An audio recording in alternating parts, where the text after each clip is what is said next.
ओम श्री गणेशाय नमः। श्री सूर्यदेवाय नमः। मेरे प्रिय मित्रों, आज भगवान सूर्यदेव के हजारों नामों में से 12 प्रमुख नामों को अलग अलग नमस्कार करना सूर्य अर्घ्य और सूर्य उपासना की एक महत्वपूर्ण क्रिया है। ये 12 नाम नमस्कार और अर्थ सहित मैं आप लोगों को बताऊंगा। भगवान सूर्य की महिमा आप श्रवण करेंगे और महीनों के अनुसार उनकी विशिष्ट पूजा, उनका विधान। सूर्यदेव के निमित्त रविवार का व्रत जो है 5 वर्ष तक रखा जाता है और प्रतिवर्ष एक अनाज भोजन में छोड़ते हैं।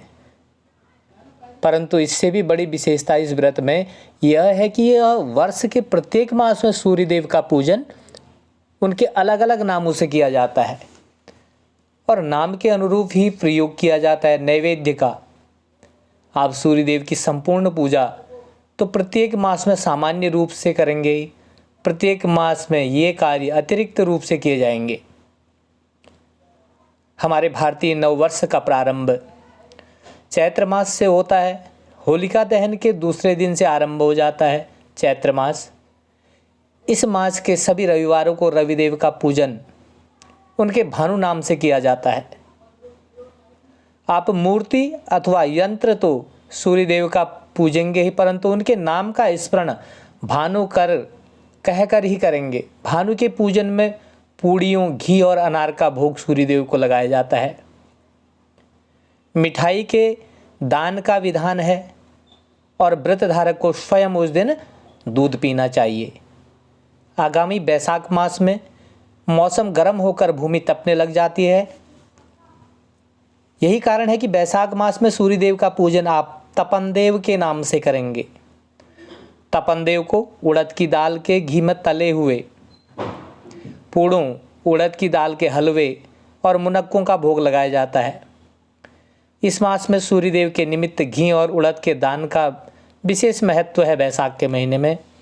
जबकि जो व्रत लेता है वह व्यक्ति गाय के दूध और दही का सेवन जो है वो करता है। यह शास्त्रीय विधान है। ज्येष्ठ मास में भीषण गर्मी पड़ने लगती है और हर प्राणी करने लगता है वर्षा की चाह, वर्षा हो जाए। यही कारण है कि ज्येष्ठ मास में सूर्यदेव के इंद्र रूप की पूजा की जाती है। इंद्रदेव वर्षा के देवता और देवराज है, जबकि वर्षा का वास्तविक कारण भगवान सूर्य के प्रखर ताप से बनने वाली वाष्प ही है।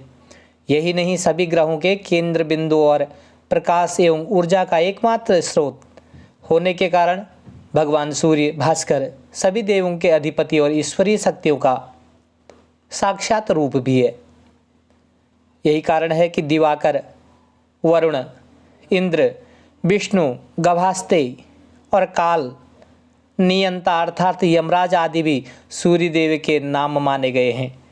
ज्येष्ठ मास में आप सूर्यदेव का पूजन उनके इंद्र रूप का करेंगे और उन्हें दही और सत्वे का विशिष्ट भोग तथा आम का फल अर्घ्य के रूप में प्रस्तुत करेंगे।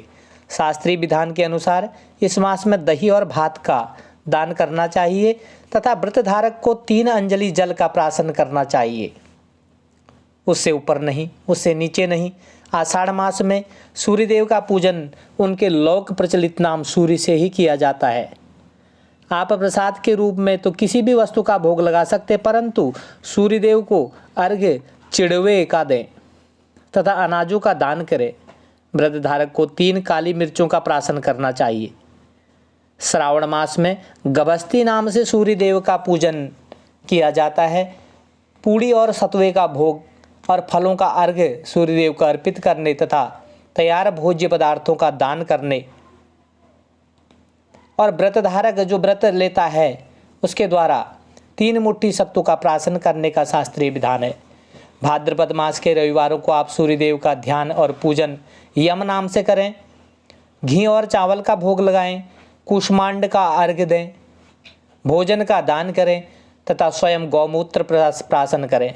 ऐसा शास्त्रीय विधान है। आश्विन मास को लोक भाषा में क्वार का महीना कहा जाता है।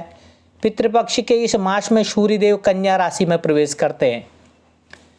अतः हिरण्यरेता नाम से आपका पूजन किया जाता है। आप इनका पूजन कर सकते हैं इस हिरण्यरेता नाम से। इस मास में सूर्यदेव को शक्कर का नैवेद्य और दाड़िम का अर्घ्य प्रदान किया जाता है और व्रतधारक को 3 पल खांड का मतलब है शक्कर का प्राशन करना चाहिए। चावल और शक्कर के दान का इस मास में विशेष महत्व है। कार्तिक मास में सूर्यदेव की पूजा दिवाकर नाम से की जाती है। इस मास में सूर्यदेव को केले का अर्घ्य और खीर का नैवेद्य चढ़ाया जाता है तथा खीर का ही दान और प्राशन किया जाता है। मार्गशीर्ष मास अर्थात अगहन मास में मित्र नाम से सूर्यदेव की पूजा की जाती है। इन्हें चावलों का भोग लगाया जाता है। इस मास में घी और गुड़ के दान तथा तुलसी दलों अर्थात तुलसी की पत्तियों के प्राशन का शास्त्रीय विधान है। परमेश्वर भगवान विष्णु का स्थूल रूप माना जाता है सूर्यदेव को। पौष मास में आप सूर्यदेव की पूजा उनके विष्णु नाम से करेंगे। अन्य सभी मासों के समान ही इस मास में भी आप पूजा आराधना तो सूर्यदेव की ही करेंगे, परंतु उन्हें संबोधित करेंगे विष्णु नाम से। आप सूर्यदेव को मूंग की दाल, चावल और तिलों की बनी हुई खिचड़ी का भोग तथा बिजौरे एक प्रकार के बड़े नींबू का अर्घ्य अर्पित करें। स्वयं 3 पल शुद्ध घी का प्राशन करते हैं और शुद्ध घी का ही दान करें। माघ मास में सूर्यदेव का पूजन वरुण नाम से किया जाता है। सूर्यदेव को गुड़ और तिल नैवेद्य के रूप में और मौसम में उपलब्ध फल अर्घ्य के रूप में अर्पित किए जाते हैं। इस मास में व्रतधारी को 3 मुट्ठी तिलों का भोजन करना चाहिए और वह दान भी देना चाहिए, फलों का दान करना चाहिए। वर्ष के अंतिम मास फाल्गुन में सूर्यदेव का पूजन सूर्य नाम से करें। इस मास में भगवान को दही और घी का भोग और जंभीरी का अर्घ्य प्रस्तुत करने का विधान है। व्रतधारक को स्वयं भी दही, शक्कर और चावल का भोजन करना चाहिए और ब्राह्मण को बिना पकाए हुए चावल दान में देने चाहिए। सूर्य की आराधना से आत्मोन्नति होती है। सूर्य पूजन से विवेक जागृत होता है। विद्या की प्राप्ति के लिए भी सूर्य पूजन आराधना का विधान है। रोग मुक्त एवं स्वस्थ रहने के लिए सूर्योपनिषद के पाठ की शास्त्रों में गणना की गई है। नेत्र रोगों से मुक्ति के लिए सूर्य दर्शन पूजन करना अति उपयोगी सिद्ध माना जाता है। इसलिए भगवान सूर्य का पूजन करें। और उनके 12 नाम इस प्रकार से मित्राय नमः, ओम मित्राय नमः अर्थात हे विश्व के मित्र सूर्य तुम्हें नमस्कार है। रव्ये नमः अर्थात हे संसार में हलचल करने वाले सूर्य तुम्हें नमस्कार है। ओम सूर्याय नमः अर्थात हे संसार को जीवन देने वाले सूर्य तुम्हें नमस्कार है। ओम भानुवे नमः अर्थात हे प्रकाश पुंज सूर्य तुम्हें नमस्कार है। ओम खगाय नमः अर्थात हे आकाश में गमन करने वाले देव तुम्हें नमस्कार है।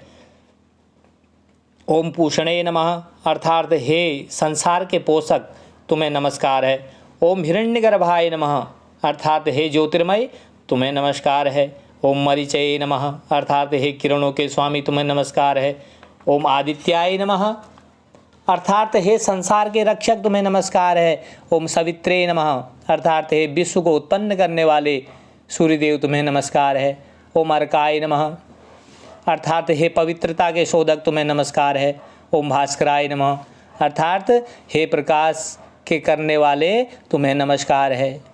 सूर्यदेव जी के इन 12 नमस्कार मंत्रों को कंठस्थ करने के साथ ही इनके अर्थों अर्थात इन नामों के अभिप्रायों को भी भली प्रकार समझ लेने से भगवान की कृपा प्राप्त होती है।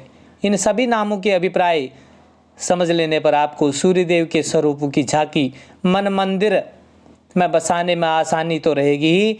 इनमें से किसी भी एक नमस्कार का सूर्य मंत्र के रूप में आप जप भी कर सकते हैं। वास्तव में ये 12 नमस्कार जपने के लिए भगवान सूर्यदेव के सबसे सुगम और शक्तिशाली मंत्र हैं। यही कारण है कि पूजा, आराधना अथवा उपासना करते समय आप इनमें से किसी भी एक नमस्कार की कम से कम एक माला तो जप सकते हैं। वैसे जितना अधिक यह जप किया जाता है उतना ही कम है। यही नहीं, प्रातः काल उदित होते हुए सूर्य की तरफ मुंह करके आप घुटनों के बल बैठ जाएं। प्रत्येक मंत्र का स्तवन करते हुए उन्हें दंडवत प्रणाम करें और प्रत्येक प्रणाम के बाद बैठ जाए और फिर दंडवत प्रणाम करें। इस प्रकार सूर्य देव जी को नमस्कार के साथ ही एक अच्छा व्यायाम भी हो जाता है। और प्राचीन काल में तो साधु संत विद्यार्थी ऋषि मुनि और हठ योगी 12 जटिल आसन बनाकर सूर्यदेव को यह 12 नमस्कार करते थे। उनके अच्छे स्वास्थ्य और दीर्घ आयु का यह एक प्रमुख कारण है, उनका यह सूर्य नमस्कार भी।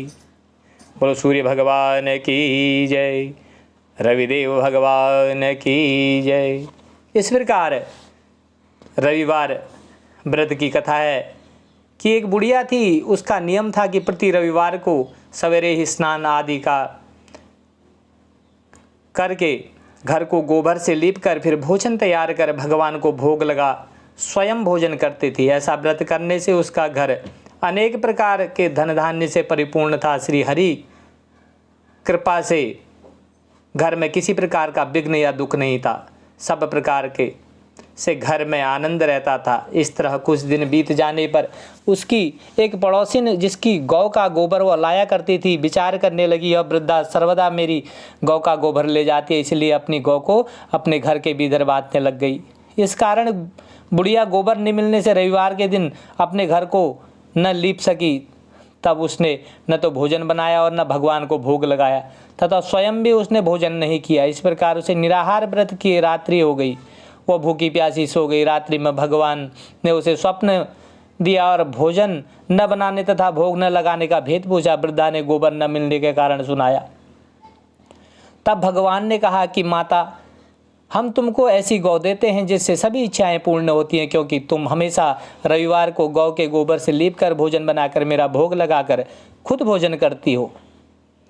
इससे मैं खुश होकर यह वरदान देता हूँ कि ऐसा करने से मैं अत्यंत संतुष्ट होता हूँ। निर्धन को धन और बांझ स्त्रियों को पुत्र देकर उनके दुखों को दूर करता हूँ तथा अंत समय में मोक्ष देता हूँ। स्वप्न में ऐसा वरदान देकर भगवान सूर्यदेव अंतर ध्यान हो गए। जब वृद्धा की आँख खुली तो वह क्या देखती है, आंगन में एक अति सुंदर गौ और बछड़ा बंधे हुए हैं। वो गौ और बछड़े को देखकर अति प्रसन्न हुई और उनको घर के बाहर बांध दिया। वही खाने को चारा डाल दिया। जब उसकी पड़ोसिन ने बुढ़िया के घर में के बाहर एक अति सुंदर गौ और बछड़े को देखा तो द्वेष के कारण उसका हृदय जल उठा। जब उसने देखा कि गौ ने सोने का गोबर दिया है, तब उस गौ का गोबर ले गई और अपनी गौ का गोबर उसकी जगह पर रख गई। वह नित्य प्रति ऐसा ही करती रही और सीधी सादी बुढ़िया को इसकी खबर नहीं होने दी। तब सर्वव्यापी सूर्यदेव ने सोचा कि चालाक पड़ोसिन के कर्म से बुढ़िया ठगी जा रही है। उन्होंने संध्या के समय अपनी माया से बड़े जोर से आंधी चला दी। इससे बुढ़िया ने आंधी के भय से अपनी गौ को घर के भीतर बांध लिया। प्रातःकाल उठकर जब वृद्धा ने देखा गौ ने सोने का गोबर दिया है तो उसके आश्चर्य की कोई सीमा नहीं रही और वह प्रतिदिन गौ को घर के भीतर ही बांधने लगी। उधर पड़ोसिन ने देखा कि गौ घर के भीतर बांधने लगी है तो उसका सोने का गोबर उठाने को दाव नहीं चलता। वह ईर्ष्या और डाह से जल उठी। कुछ और उपाय ने देख पड़ोसिन ने उस देश के राजा की सभा में जाकर कहा, महाराज, मेरे पड़ोस में एक वृद्धा के पास ऐसी गौ है जो आप जैसे राजाओं के ही योग्य है। वह नित्य सोने का गोबर देती है। आप उस सोने से प्रजा का पालन करिए। वह वृद्धा इतने सोने का क्या करेगी। राजा ने यह बात सुन अपने दूतों को वृद्धा के घर से गौ लाने की आज्ञा दी। वृद्धा प्रातः ईश्वर का भोग लगा भोजन ग्रहण करने ही जा रही थी कि राजा के कर्मचारी गौ खोल कर ले गए। वृद्धा काफी रोई चिल्लाई, किंतु राज्य कर्मचारी के समक्ष कोई करता क्या। उस दिन वृद्धा गौ के वियोग में भोजन न खा सकी। रात भर रो रो कर सूर्यदेव जी से गौ को पुनः पाने के लिए प्रार्थना करती रही। उधर राजा गौ को देखकर बहुत प्रसन्न हुआ, लेकिन सुबह जैसे ही वह उठा सारा महल गोबर से भरा दिखाई देने लगा। राजा यह देख घबरा गया। रात्रि में राजा को स्वप्न में भगवान सूर्यदेव जी ने कहा कि राजा, यह गाय वृद्धा को लौटाने में ही तेरा भला है। उसके रविवार के व्रत से प्रसन्न होकर मैंने उसे यह गाय दी है। प्रातः होते ही राजा ने वृद्धा को बुला बहुत से धन के साथ सम्मान सहित गौ बछड़ा लौटा दिया। उसकी पड़ोसिन दुष्ट बुढ़िया को बुलाकर उचित दंड दिया। तब जाकर राजा के महल से गंदगी दूर हुई। उस दिन से राजा ने नगर निवासियों को आदेश दिया कि राज्य में सभी स्त्री पुरुष अपनी समस्त मनोकामनाओं की पूर्ति के लिए रविवार का व्रत किया करें। व्रत करने से नगर के लोग सुखी जीवन व्यतीत करने लगे। कोई भी बीमारी या प्रकृति का प्रकोप उस नगर पर नहीं होता था। सारी प्रजा सुख से रहने लगी। इसी प्रकार रविवार की यह व्रत कथा पूर्ण हुई और भगवान सूर्यदेव जी की कृपा आप सब लोगों पर बनी रहे। यही मेरी प्रेरणा है, यही मेरा आशीर्वाद है, यही भगवान से प्रार्थना है कि आप सब लोग सुखी रहें। बोलो सूर्यनारायण भगवान की जय।